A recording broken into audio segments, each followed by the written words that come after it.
Assalamualaikum warahmatullahi wabarakatuh. Salam sejahtera bagi kita semua. Shalom, Om Swastiastu, Namo Buddhaya, Salam Kebajikan. Kami dari kelompok 5 dengan saya Benedikta Tertiaprikaltra dan rekan saya Alif Korunada, Alvina Zahra, dan Amidanal Hikmah akan mempresentasikan bab 3 penutup. Poin pertama yang akan dibahas adalah pengertian, kesimpulan, dan saran. Kesimpulan adalah pernyataan singkat, jelas, dan sistematis dari keseluruhan hasil analisis, pembahasan, dan pengujian hipotesis dalam sebuah penelitian. Sedangkan saran adalah usul atau pendapat dari seorang peneliti untuk memecahkan masalah dari objek penelitian yang telah dipilih. Selanjutnya, cara membuat kesimpulan. Ada 3 teknik yang dapat digunakan dalam membuat kesimpulan. Teknik pertama yaitu generalisasi. Fokus utama dalam teknik ini adalah membuat kesimpulan dengan menarik satu kesimpulan umum. Contohnya, berdasarkan data pada tahun 2015 dari Badan Penanggulangan Kenakalan Remaja menunjukkan setiap tahun tingkat kenakalan remaja semakin hari semakin meningkat. Meskipun pemerintah telah membuat berbagai macam kebijakan dan peraturan-peraturan, tetapi belum menunjukkan hasil yang memuaskan. Lingkungan menjadi poin penting di dalam melakukan pencegahan dan rehabilitasi bagi anak-anak, baik itu pelaku maupun korban kenakalan remaja. Kesimpulan yang dapat dibuat dari contoh tersebut adalah dengan demikian, kita mengetahui bahwasannya lingkungan menjadi salah satu penyebab meningkatnya kenakalan remaja yang terjadi pada saat ini.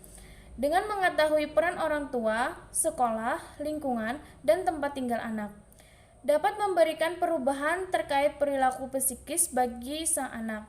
Oleh karena itu, perlulah mengatasi kenakalan remaja mulai dari tingkat yang paling sederhana yaitu keluarga, sekolah, dan tempat tinggal, agar tingkat kenakalan remaja dapat ditekan sampai ke batas aman. Selanjutnya ada teknik analogi. Teknik ini dilakukan dengan membuat perbandingan antara satu pembahasan dengan pembahasan lainnya yang serupa. Kemudian dicari persamaan yang terkait dengan hal tersebut. Atau dapat pula dengan menggambarkan suatu hal dengan memberikan perbandingan hal lainnya. Contoh dari teknik ini adalah dunia pendidikan memang menjadi salah satu cara membentuk kepribadian seseorang. Ibarat gelas kosong yang siap diisi dengan air yang memenuhi gelas tersebut. Jika gelas tersebut diisi dengan teh, maka gelas tersebut menjadi gelas yang baik. Namun, jika gelas tersebut diisi dengan minuman keras yang memabukkan dan merusak, maka gelas tersebut menjadi gelas yang buruk dan merusak. Kesimpulan yang dapat diambil adalah pendidikan yang diberikan kepada anak, baik itu dari keluarga dan sekolah maupun lingkungan, akan membentuk karakter dan masa depan anak tersebut. Ibarat gelas yang diisi dengan kebaikan, maka anak tersebut akan menjadi anak yang baik. Namun, ketika anak tersebut diisi dengan keburukan, ibarat diisi dengan alkohol, maka kita tahu sendiri bagaimana masa depan dari anak tersebut. Selanjutnya, ada teknik sebab akibat. Teknik ini merupakan salah satu cara menentukan kesimpulan dengan cara menjelaskan sebab kemudian akibat yang ditimbulkan dari sebab tersebut. Teknik sebab akibat ini merupakan salah satu cara membuat kesimpulan yang bertujuan untuk menjelaskan gagasan utama yang telah diajukan pada bab pendahuluan. Contoh dari teknik sebab akibat. Berdasarkan dari data Dinas Kebersihan DKI Jakarta, ada 85% sampah yang mengalir di seluruh bantaran sungai di Jakarta. Alasannya sangat sepele. Para warga yang tinggal hampir di sepanjang bantaran sungai ini lebih memilih untuk membuang sampahnya ke sungai daripada harus membayar petugas kebersihan yang mengangkut sampah dari rumah ke rumah. Kesimpulan yang dapat diambil, penyebab utama banjir di Jakarta hampir setiap tahunnya adalah masalah sampah. Di samping menjadi momok bagi pemerintah dan petugas kebersihan yang bertugas di bantaran sungai, kesadaran dari masyarakat di sepanjang bantaran sungai menjadi salah satu penyebab utama masyarakat kedatangan banjir setiap tahunnya. Selanjutnya, tips membuat kesimpulan. Yang pertama, menjawab permasalahan. Di dalam membuat kesimpulan yang baik, hendaknya kita menjawab permasalahan yang telah dibahas pada awal pembahasan pada karya tulis. Yang kedua, tidak bertele-tele. Salah satu yang harus dihindari dari membuat kesimpulan yaitu bertele-tele.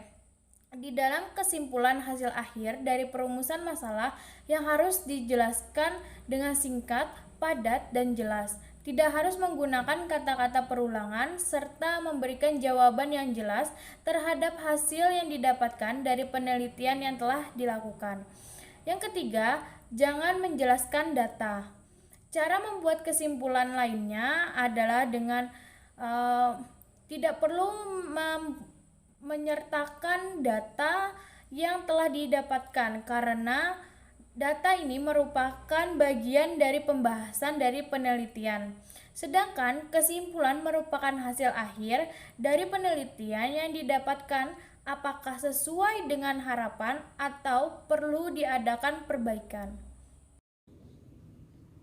Cara membuat saran. Dalam menulis saran memang tidak ada aturan khusus atau pedoman yang berlaku.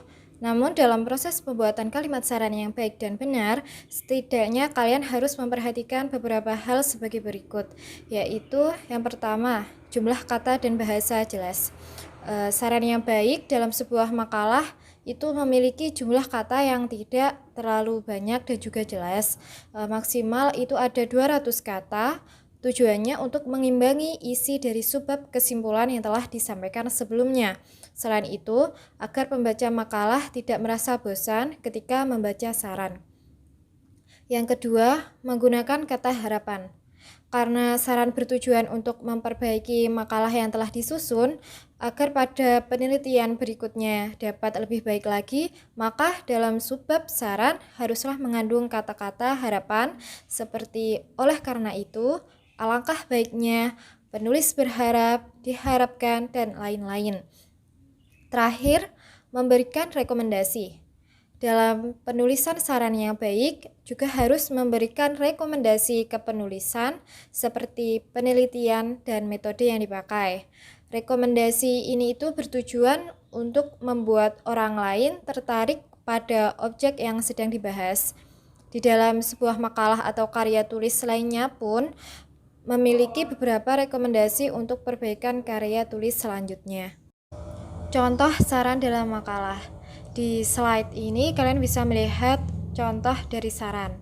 Saran, berdasarkan pengkajian dari hasil penelitian, penulis ingin memberikan saran kepada pembaca di antaranya 1. Diharapkan bagi para pengunjung untuk dapat memperoleh peningkatan dalam pengajaran dan pembelajaran, khususnya pemahaman tentang Candi Borobudur.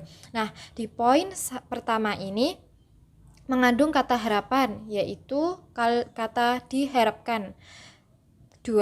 Peneliti selanjutnya diharapkan untuk mengkaji lebih banyak sumber maupun referensi yang terkait dengan Candi Borobudur, serta melakukan observasi secara lebih detail dan menyeluruh agar penelitiannya dapat lebih baik dan lebih lengkap. Nah, di sini selain juga terdapat kata harapan, juga terdapat rekomendasi kepenulisan seperti penelitian, metode yang digunakan, dan rekomendasi untuk perbaikan karya tulis selanjutnya. Kesalahan dalam penulisan kesimpulan. Kesimpulan merupakan salah satu bagian penting dari makalah. Kesalahan dalam kesimpulan sangatlah mudah dicermati. Seringnya kesimpulan ditulis bukan hasil dari penelitian yang dilakukan atau tidak dibuktikan dalam penelitiannya.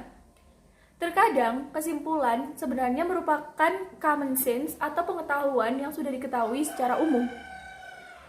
Kesalahan kesimpulan selanjutnya adalah menggunakan kalimat yang bertele-tele atau yang diulang-ulang.